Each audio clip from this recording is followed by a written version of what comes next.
long time ago, an old man lived by himself on the very tip of Bermuda, on a deep, dark island in between St. George's and St. David's. No one knew his real name, but everyone called him Old Man Smith. Not that they saw him much. He just kept himself to himself as much as he could.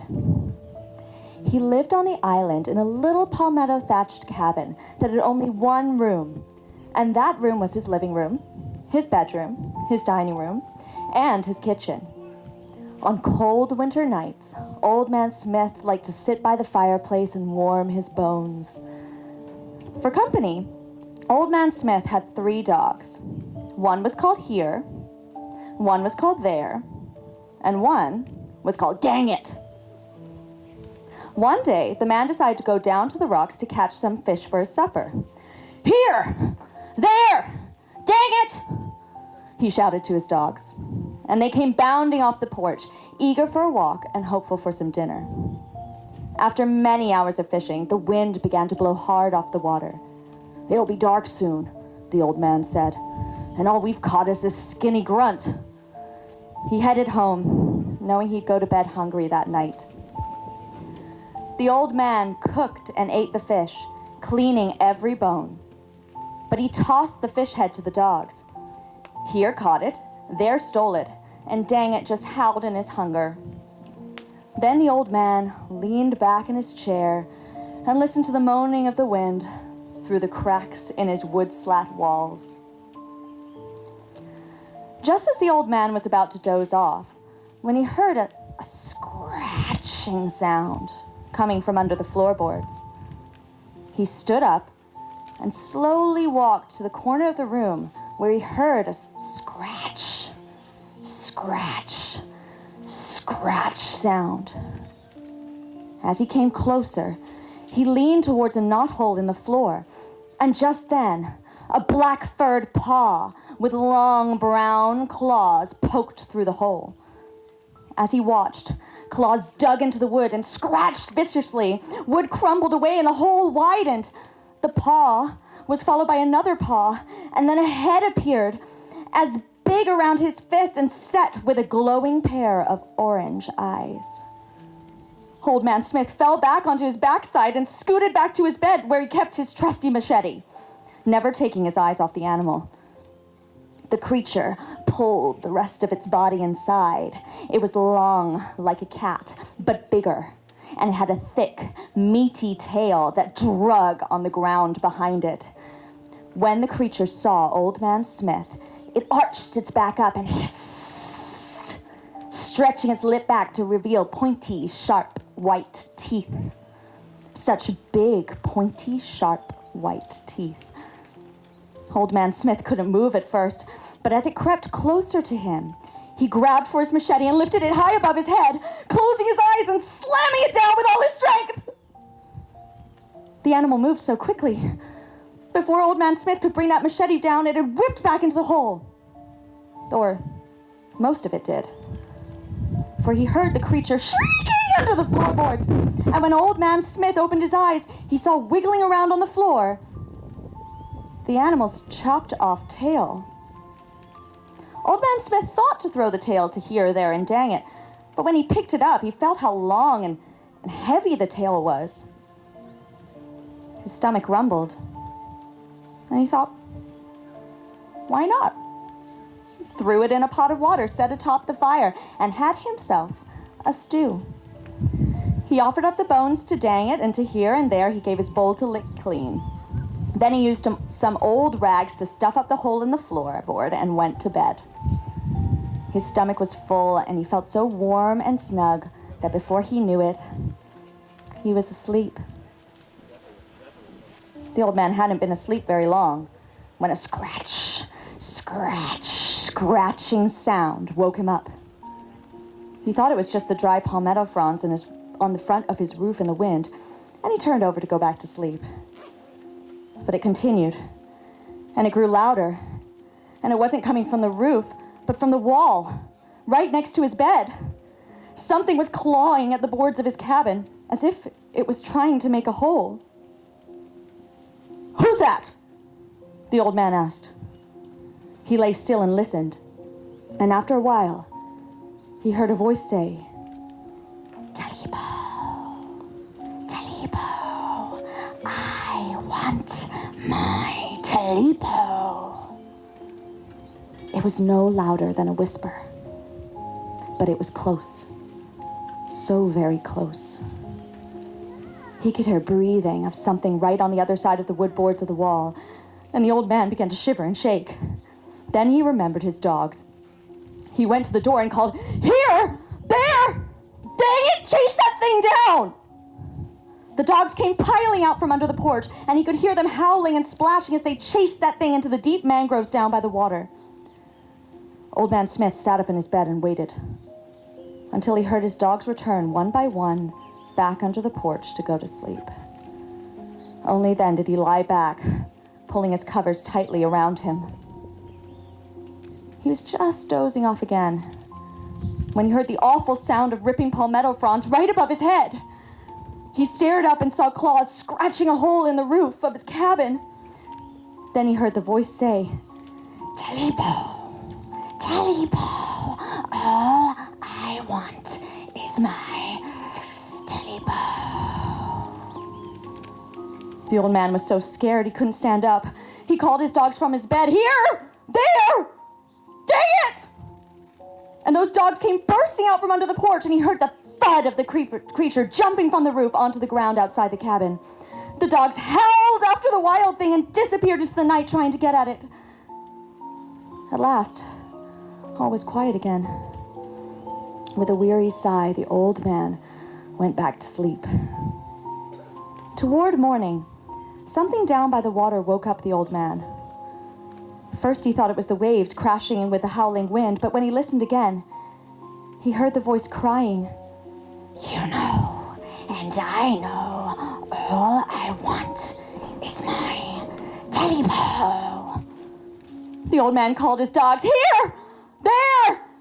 Dang it!" This time the dogs didn't come. The old man ran outside in the moonlight and called again, "Here, boy! There, boy! Dang it, boy!" But there was no trace of them. There was just the sound of the anxious wind blowing through the looming cedar trees.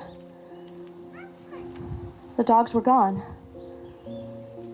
Sadly, the man went back inside the cabin and shut the barred door.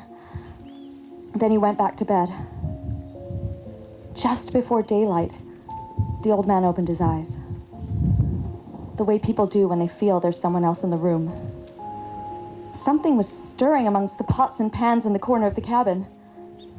The old man stopped breathing.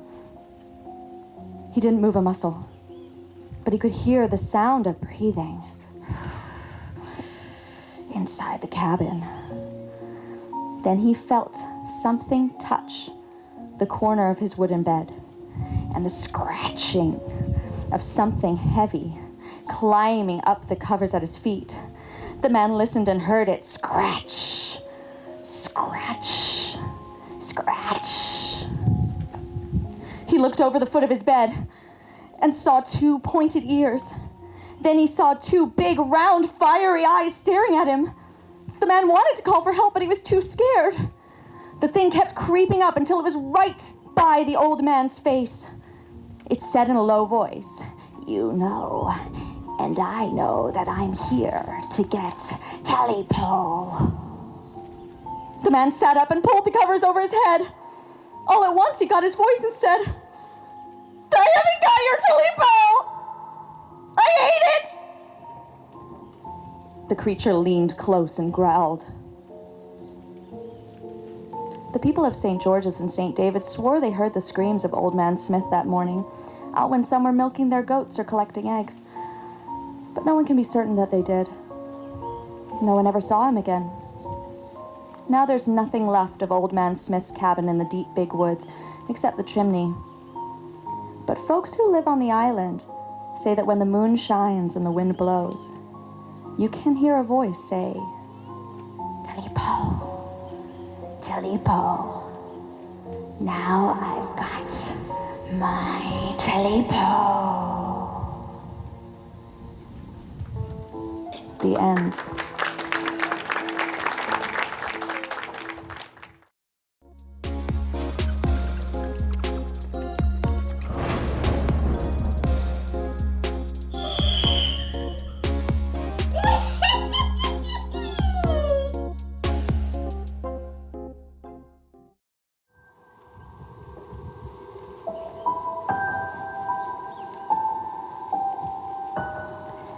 The vibrations on Trunk Island have been known to manifest encounters for many years. Most notable are tales from the personal experiences of William Hollis, who with his wife June spent long periods on the island as caretakers.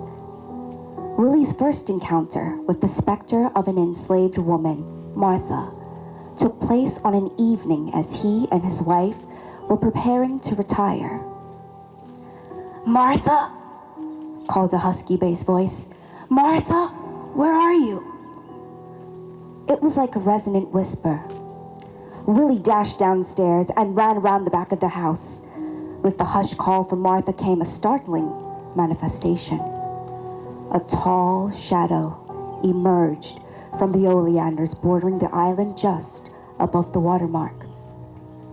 The sound of chain being dragged across the ground alerted Willie to a very tall form approaching him. Out of the shadows. As he ran to confront the intruder, the vision dispersed, merging into the background as it disappeared. Willie Hollis was a down-to-earth farmer, not given to flights of fancy, but in the years to follow, he came to realize that there were more things in heaven and on earth than his mind had previously been prepared to accept. Martha was once enslaved to the original owners of Trunk Island. As the story goes, she stood watch as she awaited her lover's nightly visit. He, valiant soul, braved the night waters of Harrington Sound, swimming from Flats Bridge to the island weighted down by chains, in order to enjoy his lover's company after sundown, when time was briefly theirs. He was enslaved to the Mussons of Fairview and Flats, and Martha was enslaved to the Mussons of Trunk Island. The Mussons of Flat had fixed the chains to Martha's suitor to prevent his nightly wanderings, which could have well been the end of him. But since this didn't have the desired effect, and he would continuously brave the starlit waters, overcoming the unyielding burden of the thick chains, it was eventually decided that he and Martha would marry. Some say Martha was exceedingly tall, and today walks the island dragging the long chain from her ankle. Martha may well have been a tall, statuesque woman, but it seems more likely that she was more of a diminutive spirit waiting in the island shadows for her soaking wet Romeo. More fittingly, therefore, it would have been her suitor that was the 6-foot apparition seen approaching Willie Hollis on that summer night many years ago, who to this day continues to tryst with his adored Martha in spite of the 5'6" chain attached to his ankle. The end.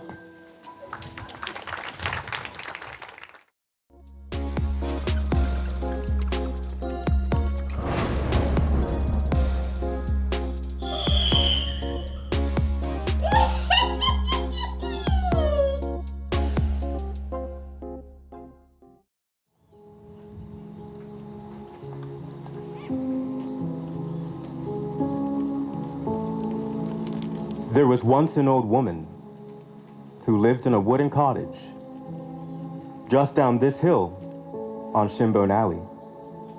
She was called Auntie Witch because it was rumored she could see ghosts.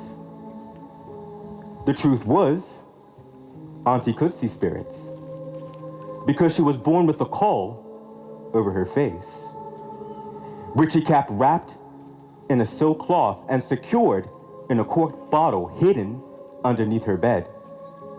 This caul also prevented her from drowning, So no matter how many times the witch hunters would throw her into the ducking stool, she always managed to float away unharmed. Eventually, the witch hunters gave up and left her in peace. However, this peace did not last long. You see, the children in the neighborhood took great sport in terrorizing poor old auntie. They would throw stones at her wooden cottage until all of her windows were broken into glassy crumbs. Auntie tried complaining to their parents, but they only teased her behind her back and did absolutely nothing about it. One day, she finally came up with a plan that worked. She bought 2 geese from a farm in Warwick, a male and a female, and allowed them to have the full run of her yard. Not soon after, they produced a mean-tempered generation of geese that protected her yard from anyone who came within a scent of their guarded territory. Their protection allowed Auntie to enjoy a long season of peace and quiet. Unfortunately, this too came to an end. Not just for Auntie, but for the entire island of Bermuda.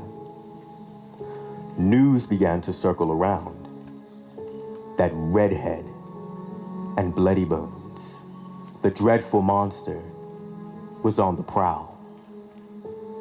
It was known to capture naughty children and carry them off to a horrible, unknown place. Because it was invisible to everyone except its victims, there was only one person that could describe Redhead and Bloody Bones, and that was old Joey Jones. When he first met the monster, he was a little boy full of devilment.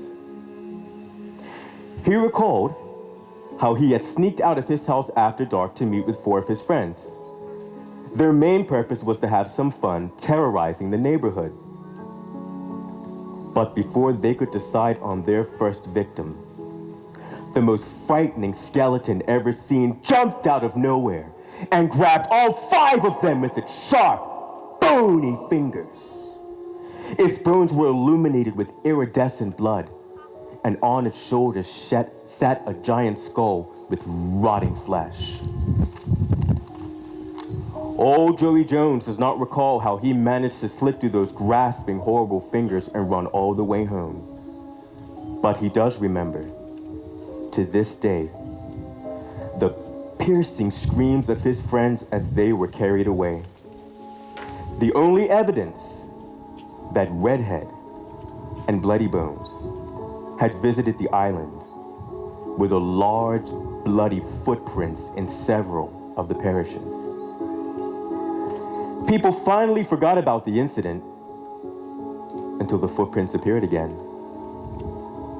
Parents began barricading their houses long before dark, and they warned their children to get indoors before sundown. Everyone was astonished that these children could move so fast and become so obedient. The island became a parent's paradise. When Redhead and Bloody Bones could no longer capture the children because they had become so obedient, it then turned its attention to Auntie's geese. In 1 week, she had only 25 left out of 150. Her yard resembled a feathery lawn. When Auntie's geese dwindled down to 5, then finally to nothing, Bermudians all over from Somerset to St. George were terrified that their children would be next, even though their behavior had improved. "You can see ghosts," they reminded her. "Please, help us."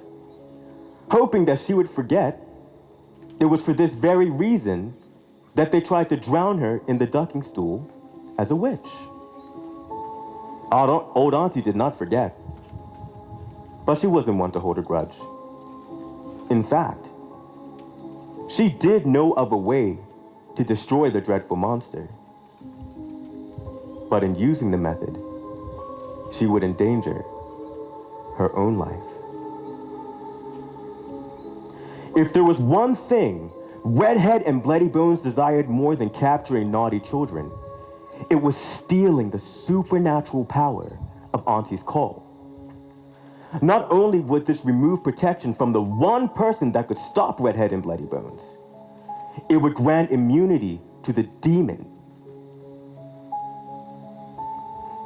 It would grant the demon immunity from the one thing that could stop it: the ocean. That autumn night, on a night a lot like this one, a bright silver moon hung in the sky.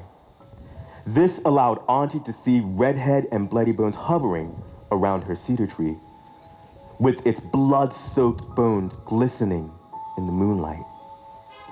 Auntie's plan was to drown the beast, using her call as bait.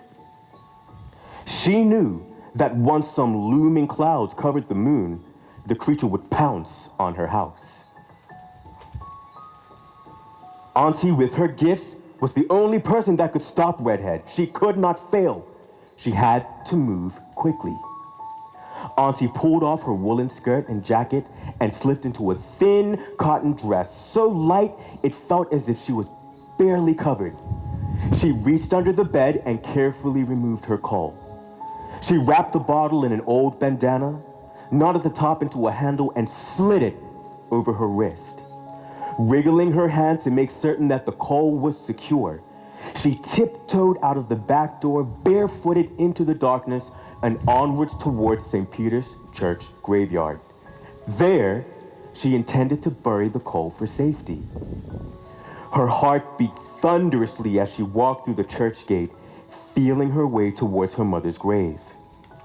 Once there, she dug a hole beside the headstone and was about to drop the bottle into the small pit when she heard the rattling of bones behind her. It was Redhead and Bloody Bones. For a moment, Auntie froze. The creature rattled towards her slowly at first. It moved as if its joints had to connect securely together. Then, it began to move faster. Finally, Auntie found the courage to move. Swiftly, she ran out of the graveyard, clutching the precious caul on her wrist. Redhead and Bloody Bones was in hot pursuit. She could smell the rancid blood oozing from its head like some unnatural sweat. The faster she ran, the quicker the space between them seemed to narrow. When Redhead and Bloody Bones was a touching distance behind her, Auntie saw the north shore a few feet ahead. With a final push of her exhausted body, she managed to plunge into the cooling waters below.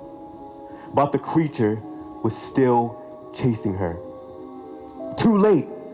Auntie realized that although Redhead and Bloody Bones could not swim, it was tall enough to wade out for quite a distance. She was now tired and the caul was feeling heavy around her wrist. She knew that Redhead and Bloody Bones was gaining on her because the waves from his giant steps made her rise and fall as she swam towards the horizon. The swells grew higher and higher as the creature stamped closer and closer. "You won't get away from me," it growled, reaching out to grab her wrist. As it did so, Auntie loosened the bandana and allowed her caul to disappear to the bottom of the ocean. At that moment, Auntie had broken free, for she had lightened her load. With a final stroke, she swam towards the horizon. Redhead and Bloody Bones tried to follow, but was soon out of its depth. Auntie looked over her shoulder and saw the monster struggling to stay afloat. It had disappeared beneath the blue waters, creating such a mighty wave that Auntie was hurled back to shore. As the story goes, old-time Bermudians believe that whenever the sun pops out of the ocean with a spectacular red glow, Redhead and Bloody Bones is safely out of reach.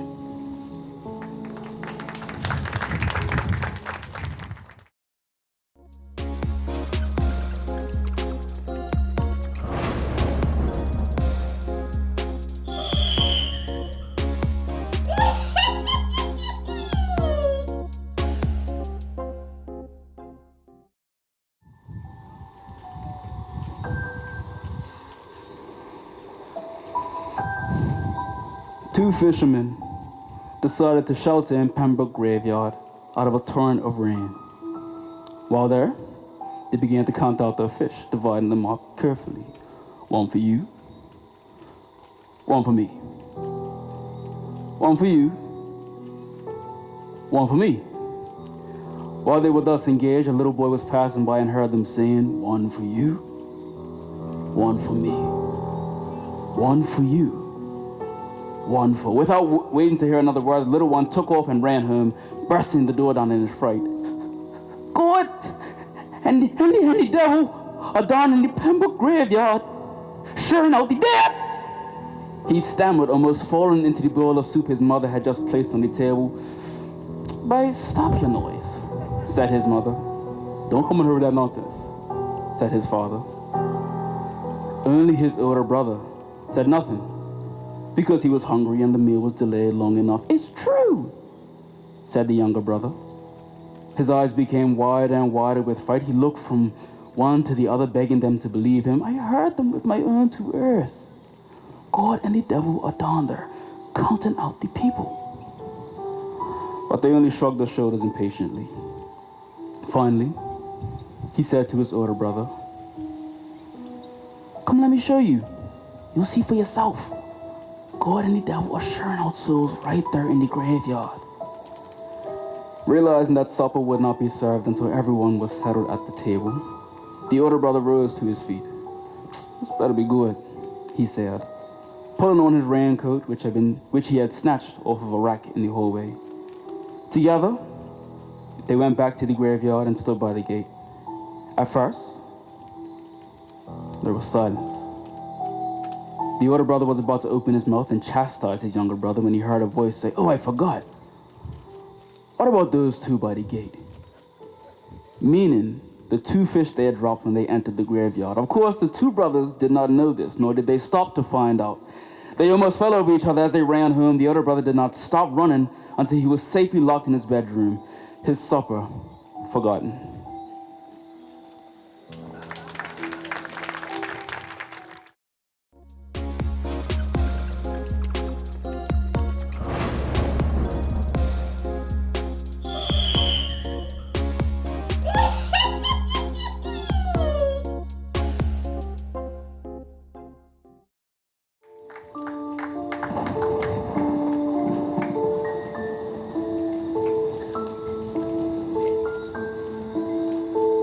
There was a mischievous boy named Jack who lived in Somerset with his widowed mother.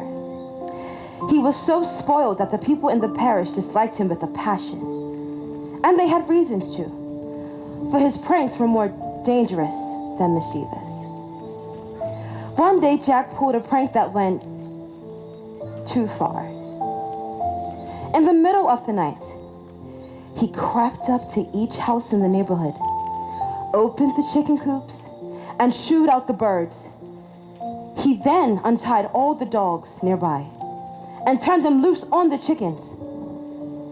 Jack's mother heard the chaos and was in time to see Jack climbing back into the house through his bedroom window. She knew there was no way she could protect him from the trouble that would follow. She had no choice but to get him out of Somerset. She quickly went to his bedroom and shook him up from under the covers where he pretended to be asleep. Ignoring his complaining, she rushed him to get dressed, and together they left the house and the neighborhood.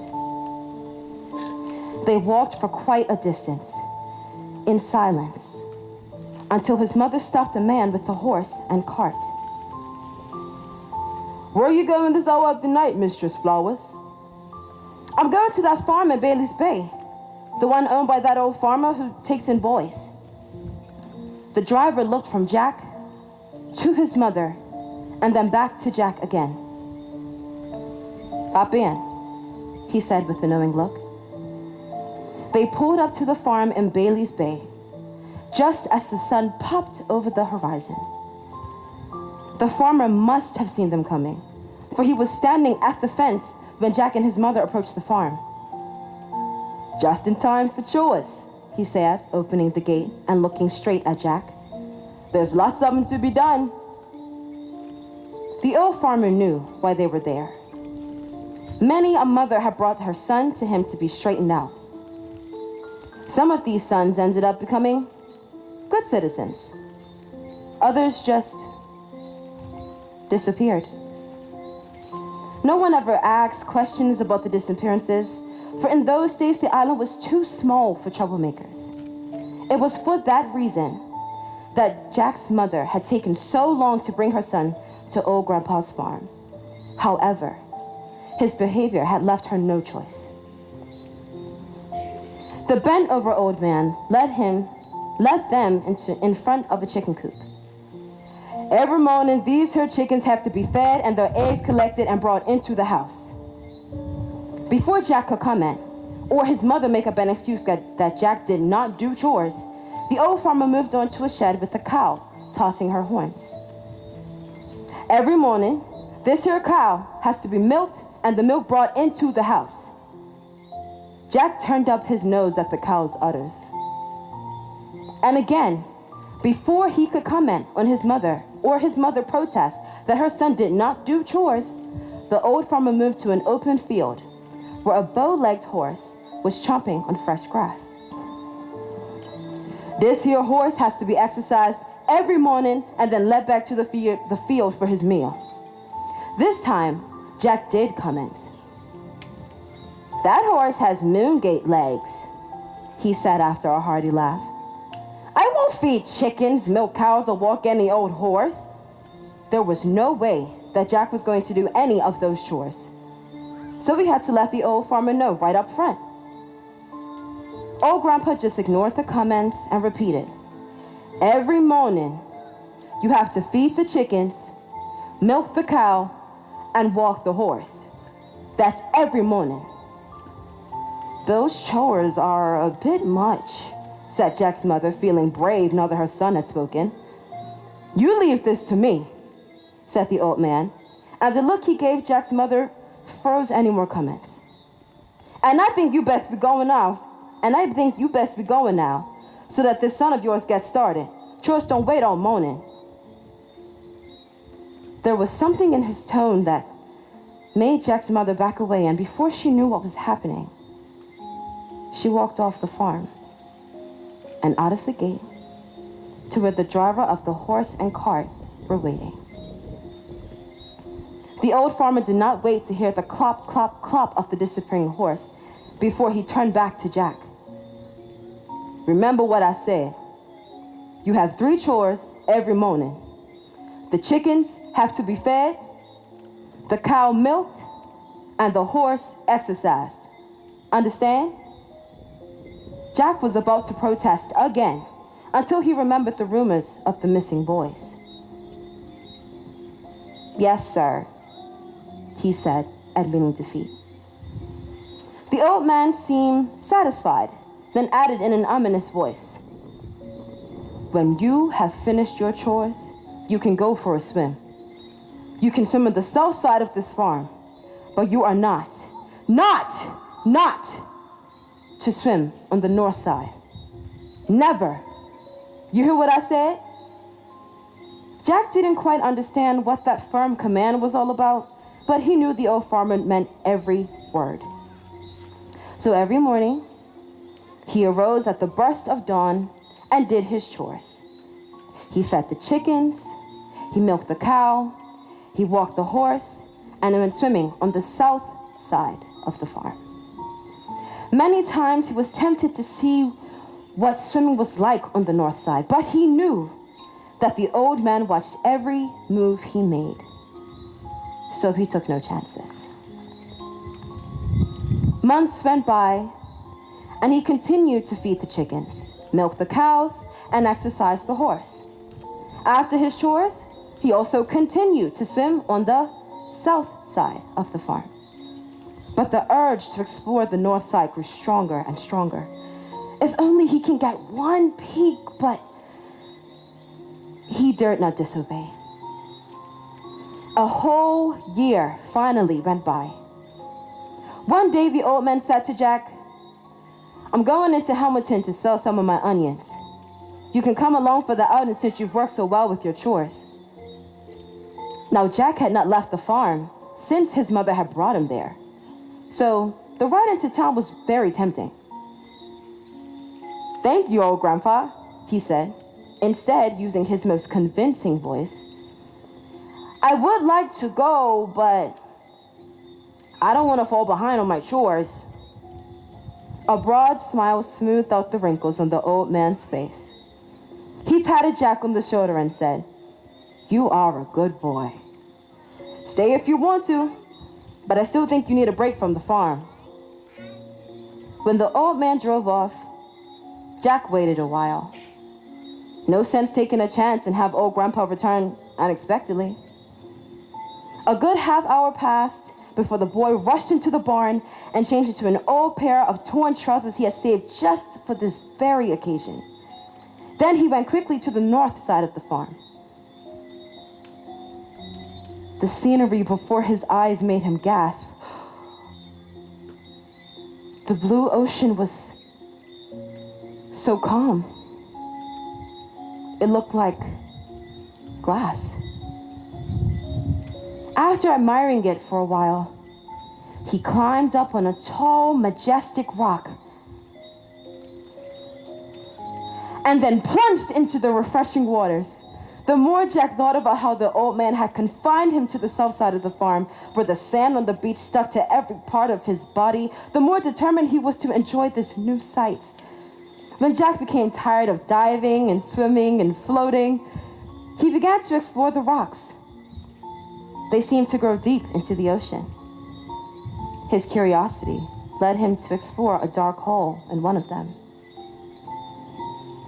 He swam through and found himself floating in the middle of a great cave. Water trickling from the roof sounded like music, and the stalagmites and the stalactites in front of him resembled pipes from a powerful organ. All around, fish were swimming and frolicking. Jack had never been more at peace. He joined in with the fish and swam with them, the entire time feeling as if something magical had come in his presence. After a while, he realized that he was spending too much time in this paradise, and he should be getting back to the farm. It would not do for old grandpa to find out he had disobeyed.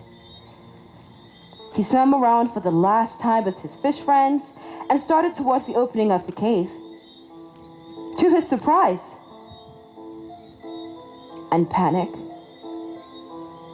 he could not find it.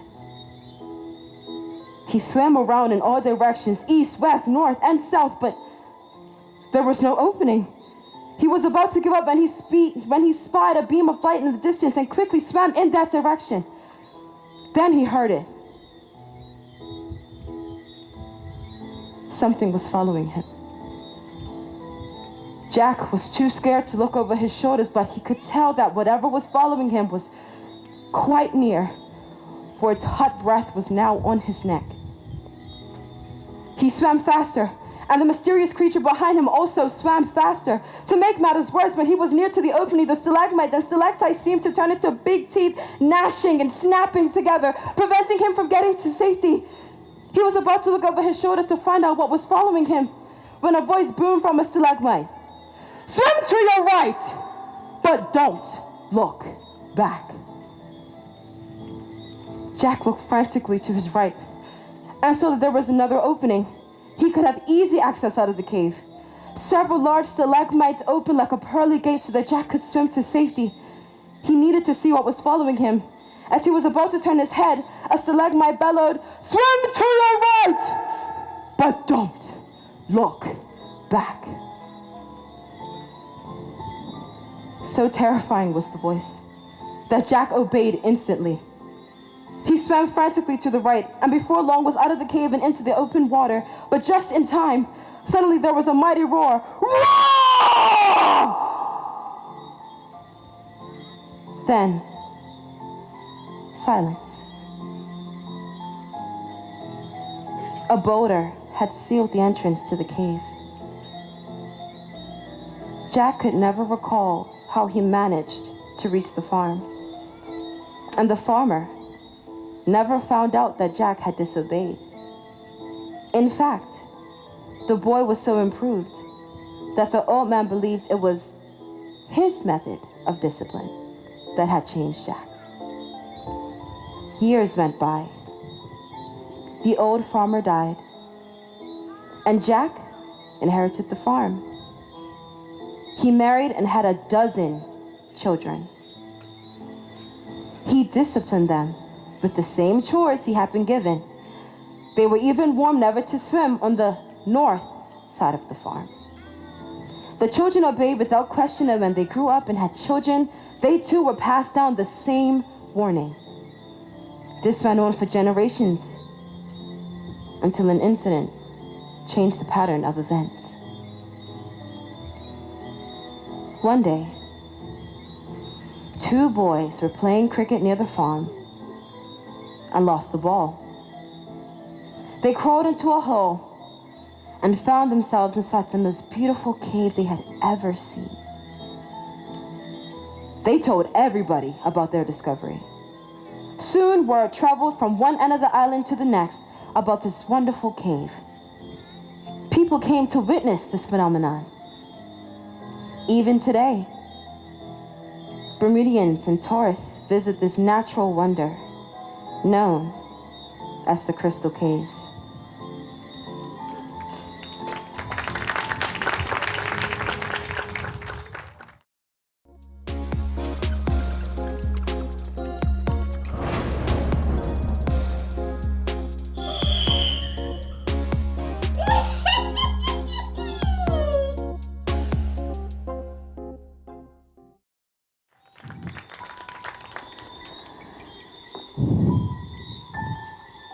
After our marriage, I moved into St. Anne's Rectory with Reg.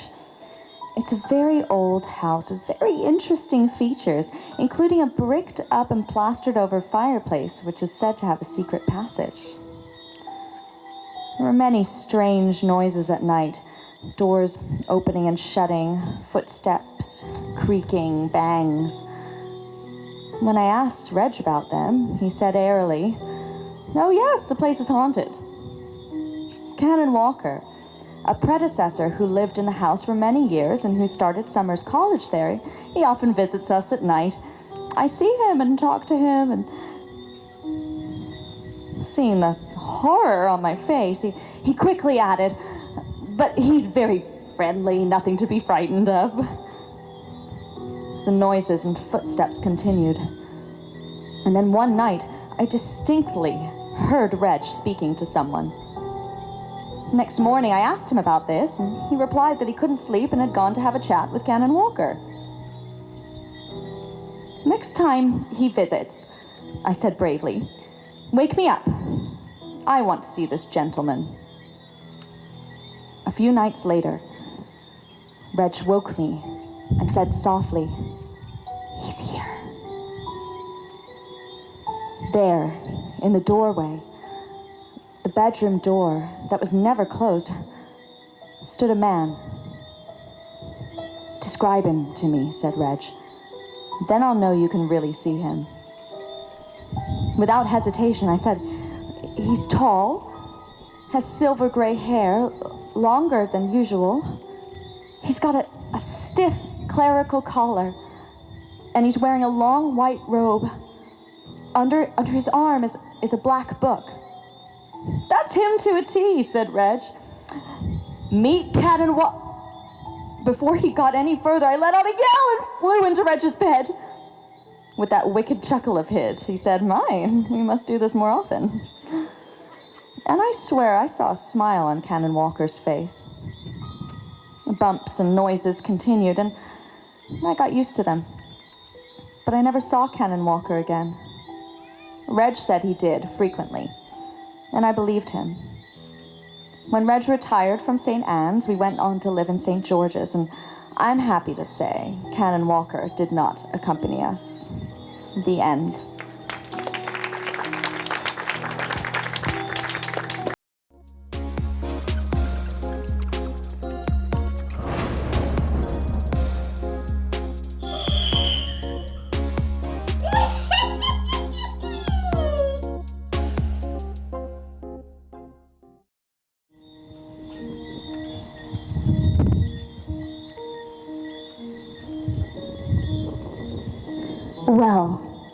says the oculist, smiling at me through her large tinted lenses.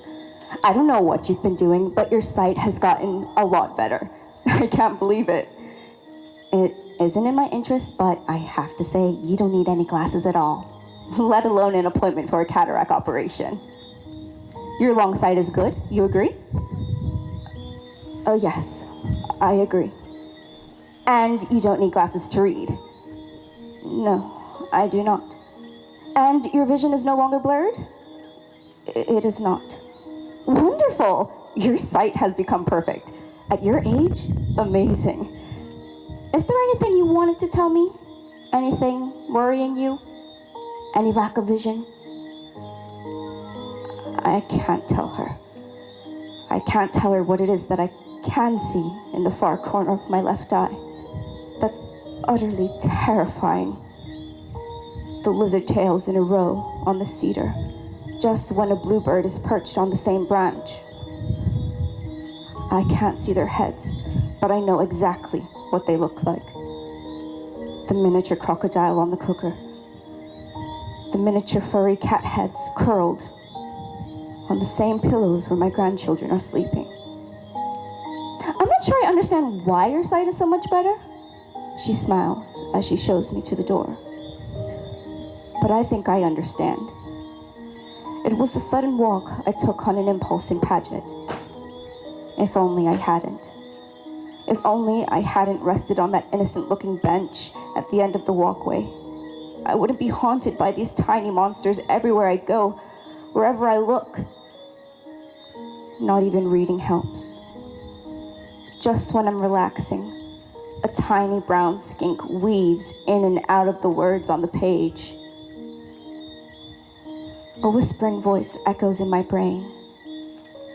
You won't break the bargain. You will see me forever. But, says the oculist, why argue with good fortune? My long sight's not good, but the boardwalk through the little forest is not long either, so, squinting, I can just see the wooden bench at the end of it. Facing west, it overlooks the rest of the forest, the marsh, and beyond the church. As I step onto the bridge to start my walk, the mangroves on either side of the wooden rails seem to tilt forward and march with me, rhythmically raising their roots, gigantic claws, then plunging them down on the soaked marsh. Their aerial roots, reddish cigars in the evening light, stretch over the rails, dangling in front of my nose. Suddenly, in the thinning light, a tree frog whistles, and then another, and another, until their twangling voices fill my ears, charming me into the magic of their chorale.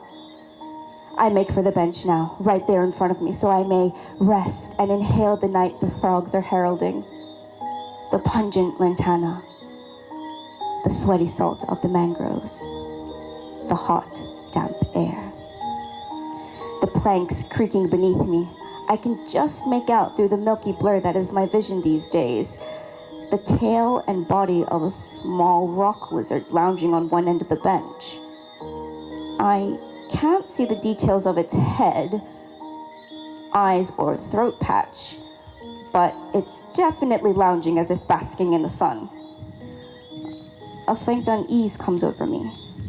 How odd of it to do that when any minute now the sun, half hidden behind cloud, will suddenly plunge and the darkness drop. It will soon scuttle, I tell myself. When I bend to sit next to it, it will scat. But it doesn't. Its tail waves slightly. Then, like the rest of its shiny brown body, legs, claws, and back, lies motionless. I try to distract myself by looking through the leafy mesh ahead of me, the interlocking trunks behind the trees, the spire against the darkening sky, smudged with pink. The tree frogs grow more insistent, their discordant voices rising with my disquiet. They whistle louder and louder, piercing my ears, not to proclaim, but to warn. And then I am jolted by a tiny purring voice, a greeting. I look behind me, into the trees. Nobody. I look ahead.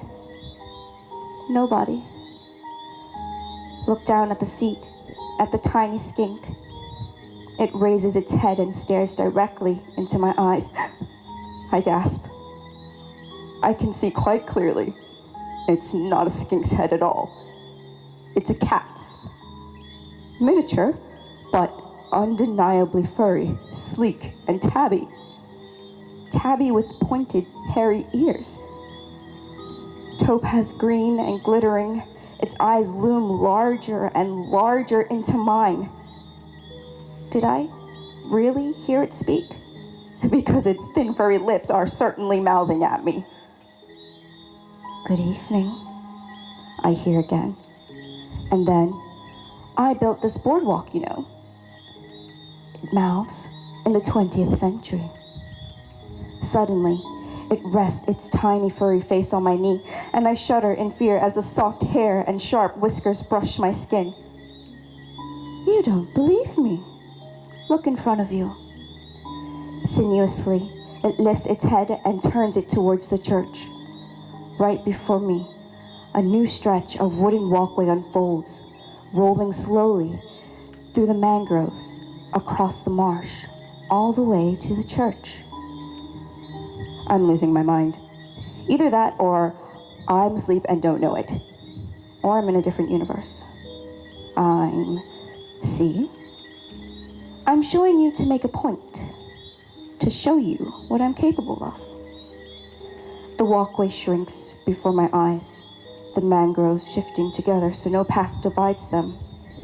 The creature turns its head back and says with an air of insouciant confidentiality, among other things, I'm a bridge maker, you know. Actually, I built Bermuda's first bridges in the 17th century. You know the ones. Flats, Somerset, Coney Island, and Ferry Point. I built them all. You can't have done, I hear myself saying. You're far too small. Its mouth elongates. I can see angry yellow canine tips between its jaws. Then it scurries down from the bench. Thank God. Thank God.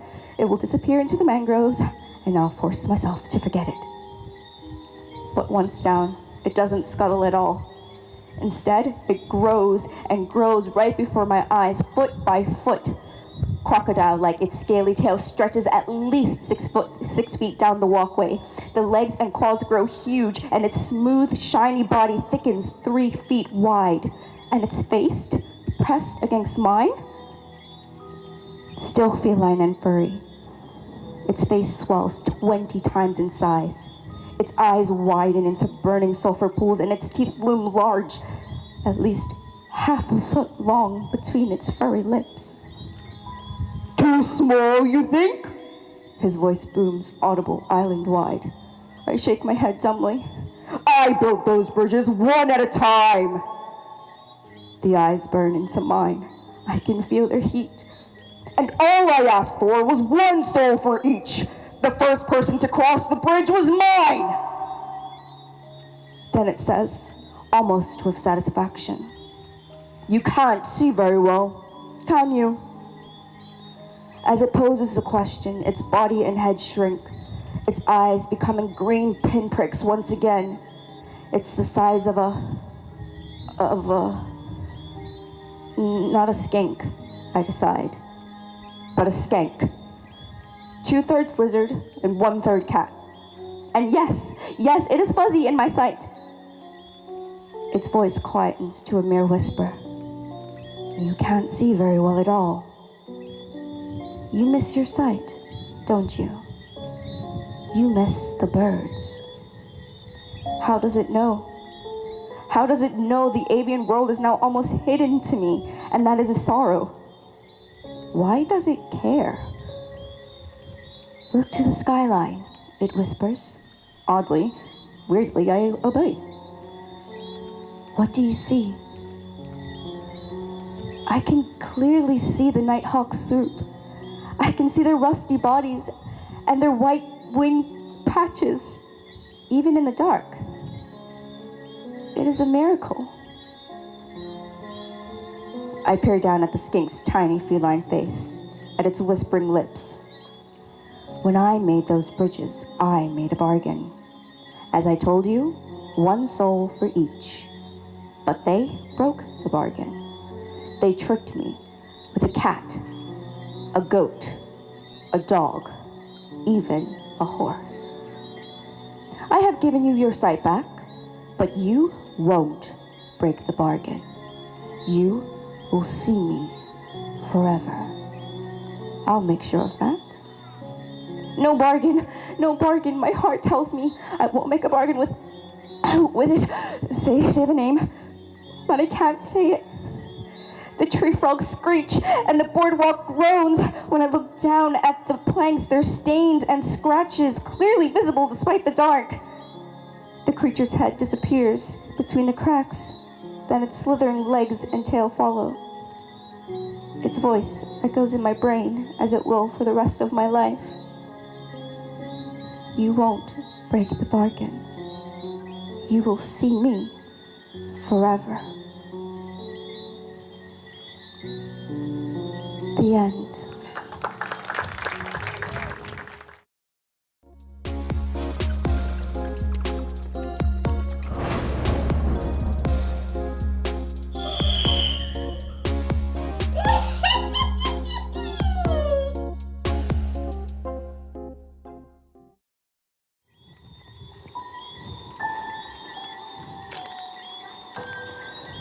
The night of July 14th, 1979, hangs on my memory like a pall.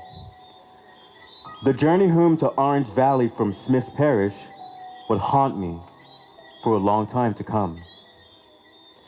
It was nearly midnight when I headed home on my scooter, leaving Middle Road at Devonshire Church. I turned onto Parsons Lane. Just as I did so, another cycle rode directly behind me. I clearly remember how startled I was at the suddenness of it, because there had been no vehicle following me on Middle Road. In the next instant, the cycle pulled up alongside mine, so close I thought it would run me onto the verge. Praying it would pass me, I veered left onto Jubilee Road and accelerated. To my horror, the cycle was again keeping pace with me. I managed to see that the rider was a young man in his early 20s, about my age. He had long blonde hair and was not wearing a helmet, although a mandatory law enforcing the wearing of helmets had been in effect for the last couple of years. He did not look ahead, as I had to. Instead, his penetrating eyes were set on mine. I tried to go faster, but was unable to get ahead of him. I knew I had to confront my pursuer, and almost without thought, I pulled alongside the dirt lane in front of Minkston and abruptly stopped. Looking over to where he had been, I saw that he had vanished. An icy shiver ran down my spine because there was nowhere for the cycle to have gone in the split second I had to bring mine to a halt. Had it raced ahead, around the corner, I would have heard its engine speeding off into the distance. Only the song of the whistling frogs coming from the marsh hung on the night air, which otherwise was as silent as a tomb.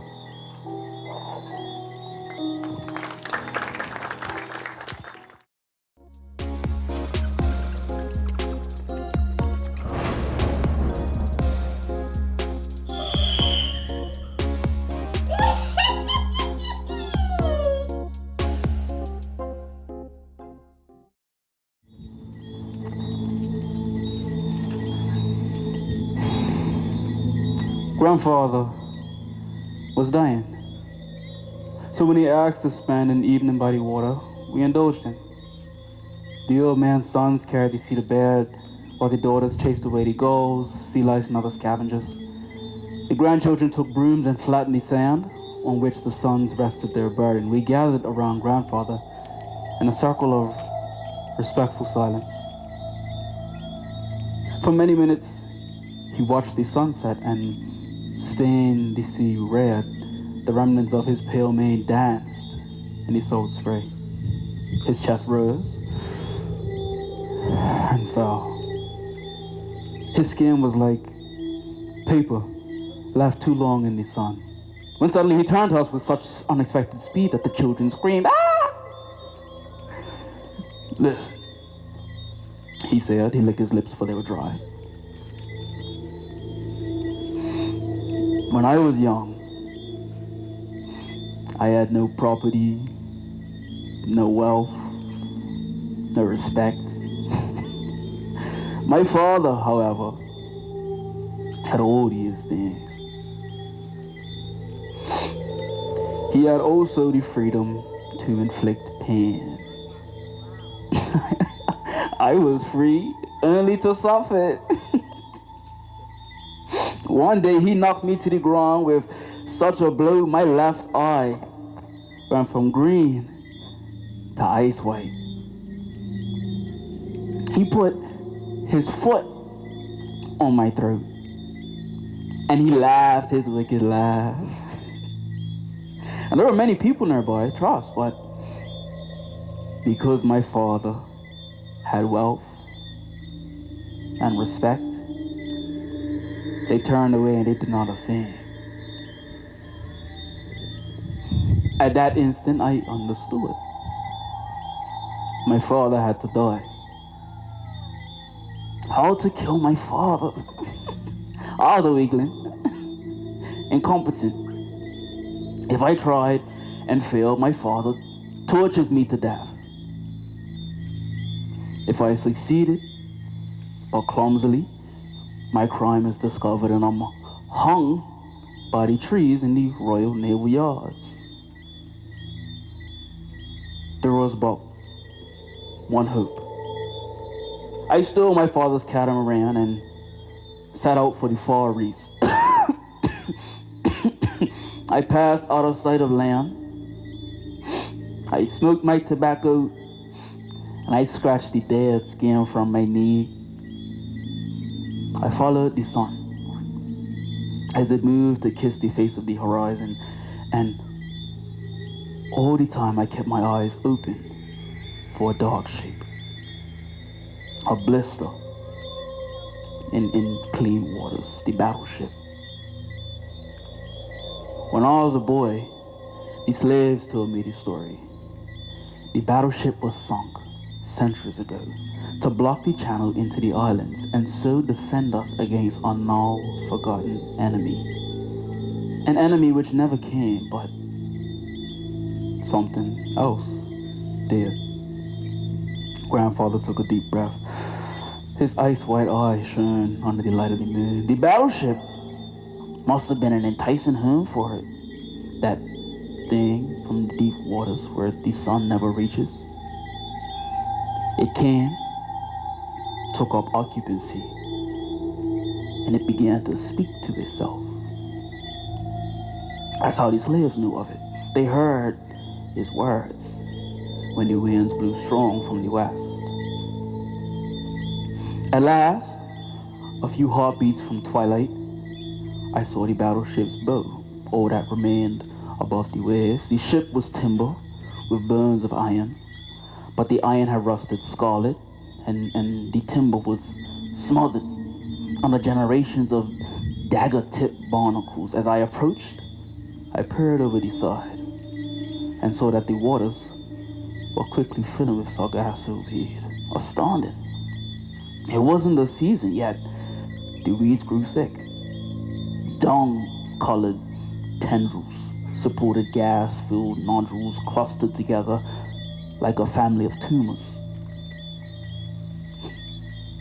My catamaran ran aground. I could sail no further. I leapt overboard. My bare feet sank a few inches, and crabs scuttled across the vegetable morass, pincers waving at me furiously, but my weight was supported. I walked the rest of the distance. I took a step onto what was left of the deck and winced in pain. How those barnacles cut! But I was resolved. I crawled up, fingers finding purchase in jagged hills and chewed wood, up, pushing aside coral and bones and feathers from passing gulls, up until I stood, skin alive with wriggling tendrils of blood upon the peak of that gutted old boat of war.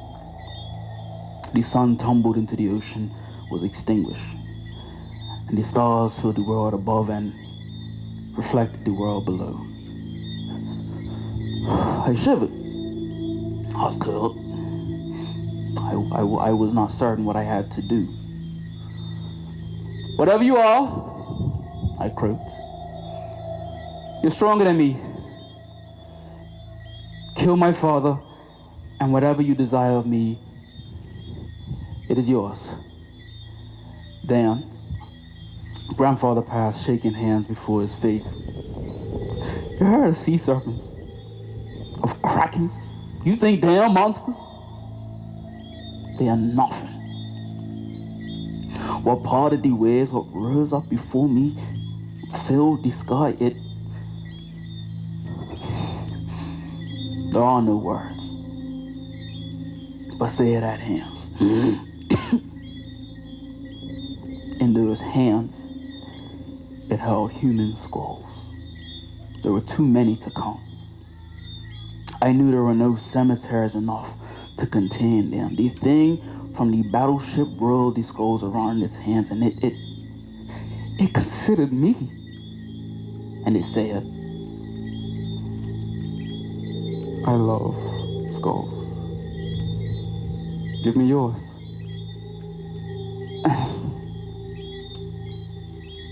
Oh, my family. I thought of my father's laugh. And I said yes. It was dark now. The wind whistled past our ears. We could barely see grandfather. He was reduced to agonized inhalations and a voice. So my father died. Do not ask how. There's children close. You say, what a scary story, grandfather. Yet you still have your skull. This story is not true. But no, you're wrong.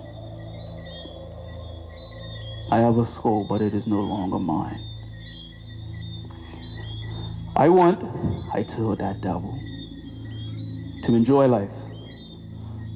Learn me this skull, and I shall give you a reward. I shall make a family, and each one of them will have a head. And in each of their heads shall be, grandfather coughed. The ocean writhed under the stars, but our attention was held by a single glowing sphere so very close to us, grandfather's ice-white eye. It looked at us, each in turn, inscrutable. Grandfather laughed in such a way that suggested apology. Well, he said, there is such thing as a learn.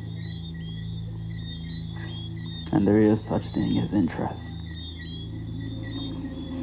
We understood. We watched with grandfather as what rose out of the sea filled the sky. One hand full of precious, adored skulls, the other hand descending.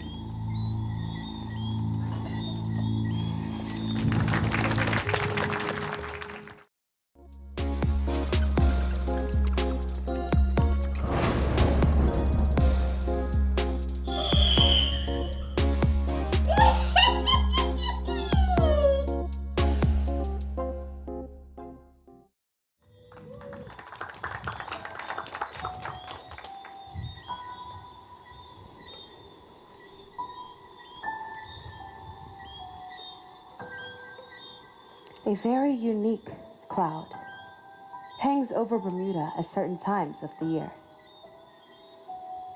Its shape, tauntingly familiar until suddenly you realize its fishhook contour. The cloud formation just sits there, probably attracted by the hot and windless summer days. Some know it for what it really is. It's the ghost of Captain Morgan. Captain Morgan was a buccaneer of some repute. During his career, he successfully raided an impressive list of trading vessels as they plowed their way around the Atlantic Ocean and down into the Caribbean.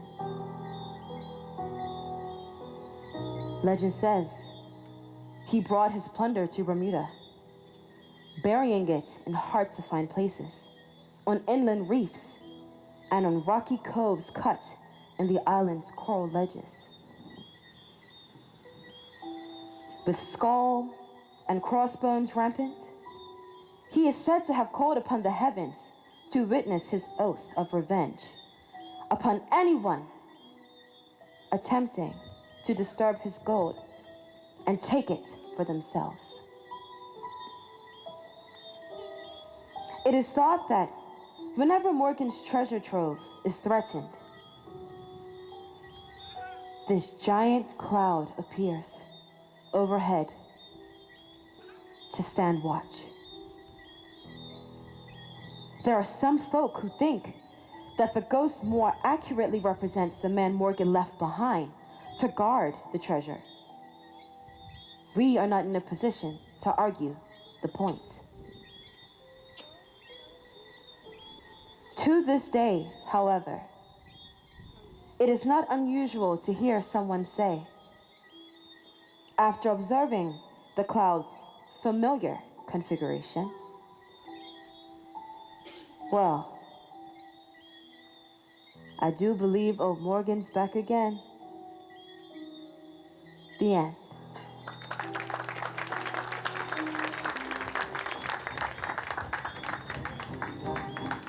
All right, everybody, that was the last story of the night.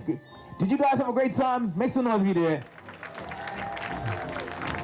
Oh, that was lovely. That was lovely. First up, we're going to get Miss Hannah Lay from Department of Culture. She's going to say a couple of things. She's the one who helped put this thing together. So can we give her a round of applause while she comes out?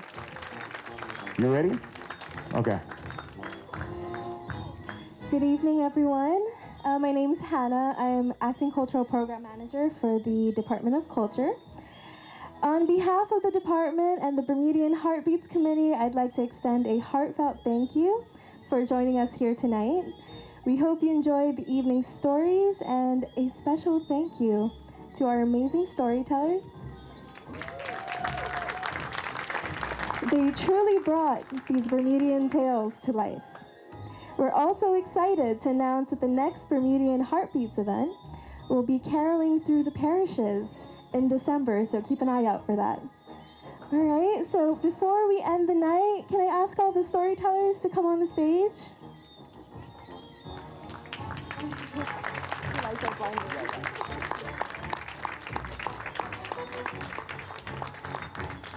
They definitely put in a lot of hard work into practicing these stories for you tonight.